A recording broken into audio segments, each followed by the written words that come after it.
This is One on One.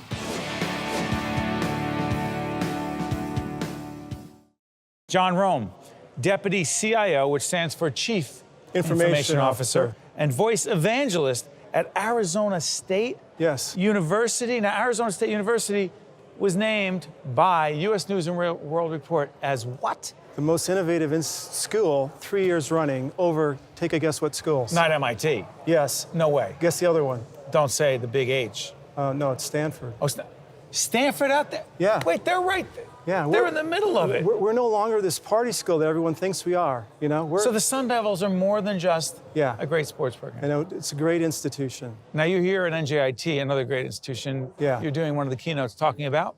Talking about Alexa and how ASU is trying to become a voice-enabled campus. And it started when our engineering dean decided, hey, why don't we put Alexa dots in the residence halls of a new... Alexa dots? You know Alexa dots are? Help me a little bit, will you? Okay, yeah, I think, I'm at a voice conference. I think everybody knows what a dot is. Wait a minute. So not all as advanced. Go ahead. So, Amazon has come up with these devices that you can talk to, and then they respond back to you. So you can ask it questions like what's the weather, or play me some music, and it'll come back. Well, you can actually program these to be specific to ASU. So as a student, I can ask it questions like, what events are happening on campus? When are finals exams? And I can get that type of answers. Or I can say, how late is the library open? And it'll actually give you that response. Can you also do this? I've taught here. Can you ask, is Dr. Adubato a good professor? And I think that's coming. I mean, you notice they make everything somewhere about me sooner or later. Yeah. But here's the question. Seriously, it isn't about me. It's about any professor. Did they do that subjective? No, it's coming, but I think we're still really in the infancy of voice. It's still... So straight information. Yeah, it's pretty much straight information, but that's what I think machine learning and artificial intelligence is going to help us with. It's going to get to the point now, I would say within 2 or 3 years, we're going to have voice tutors where students can actually go and ask questions about a specific class. And if they say they want to take a prep test, you're going to be able to ask these devices of saying, here, help me with my econ class, and it'll be able to ask questions. Really? I'll be able to ask it questions like, hey, when's my next test, or what homework assignments did I miss? Okay, but does it move beyond that, John, to the question seriously of faculty members, whether he or she has a certain style and whether that's conducive to my learning? I mean, where's the limit?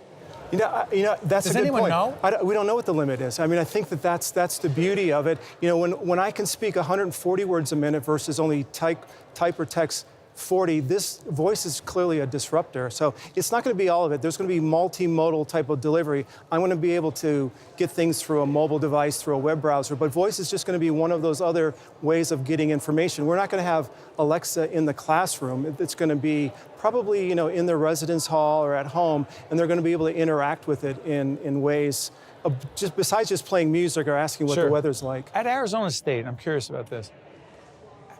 Because you've been identified, recognized in the way you have by U.S. News and World Report, ahead of places like MIT and Stanford, does it become part of the marketing effort at Arizona State University? Like, where it's happening? Clearly, here's an example. We decided, so last year we put them in a residence hall, 1,500. Put the Echo Dots that I'm talking about in the residence halls for these engineering students. They loved it. Great feedback. And so what's the next thing? We actually had a program called the AI Scholars. And so we were trying to recruit really high-end artificial intelligence scholars. Artificial intelligence scholars. That's the name of the program. It's sort of a play on words. But we were trying to attract some really top students from other states, and we created this program called the AI Scholars. I'm thinking 100 students would maybe sign up for it. So the deal is, they come to ASU, they actually get an Echo Dot, and then they have the chance to be part of a hackathon, meaning they can be a hackathon where they actually go and try to program this thing to do something cool.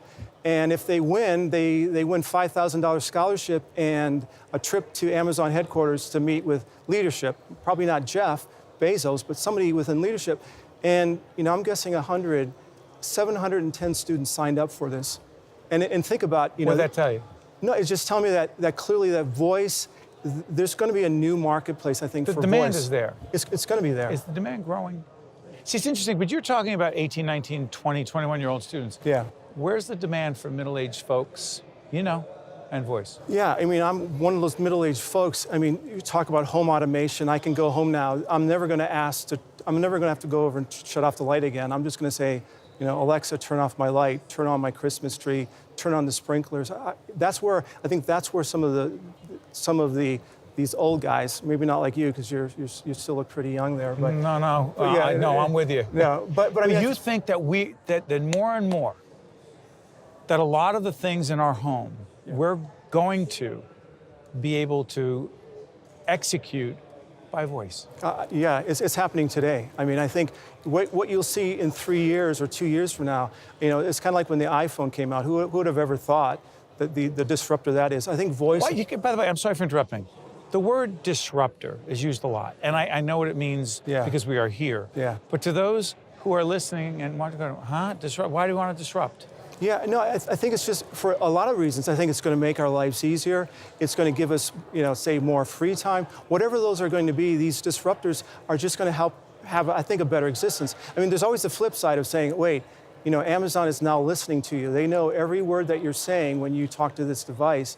And I really think that, at first, I don't think that's totally true, but I think that, you know, having 2 daughters who graduated from ASU. You have. I do, yeah. And a wife, and I'm an MBA grad there. And you're all in. I'm all in. I actually teach a course there. I'm an IT guy, but I teach a course there. So I'm like all in. You know, my license plate says fanboy. It does not. It says fanboy with a logo? With the ASU logo on it. Yeah. I mean, I'm all in.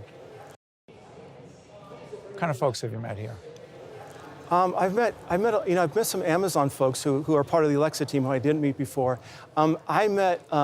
Haven't met a lot here because I just got here, but you know, I met someone at the table who is off for the summer and realized that voice, there's a market for voice. She's just here to learn about it. And so I said, have you done anything with the Alexa? Have you developed a skill like for a mobile app?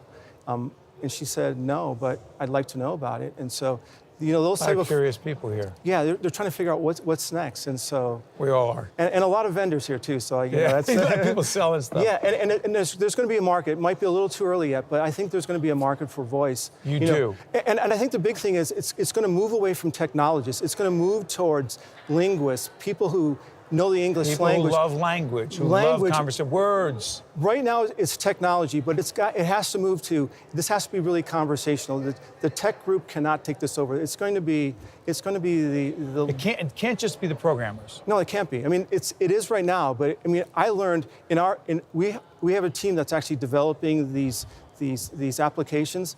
We have English majors. We have you know, it's no longer just technologists. We have people who can speak well, who can write well, because that's really the idea. Mr. John Rome, All right. who is the Deputy Chief Information Officer and Voice Evangelist at Arizona State University. He's all in. Thank you. Thanks. Go Sun Devils. Go Sun Devils. That's right. One-on-One with Steve Adubato has been a production of the Caucus Educational Corporation, celebrating over 25 years of broadcast excellence. Funding for this special edition of One-on-One with Steve Adubato at NJIT has been provided by Holy Name Medical Center in Teaneck, New Jersey, Valley National Bank, Delta Dental of New Jersey, PSC&G, the law firm of Gibbons, P.C., United Airlines, and by the Port Authority of New York and New Jersey. Transportation provided by Airbrook Limousine, serving the metropolitan New York, New Jersey area.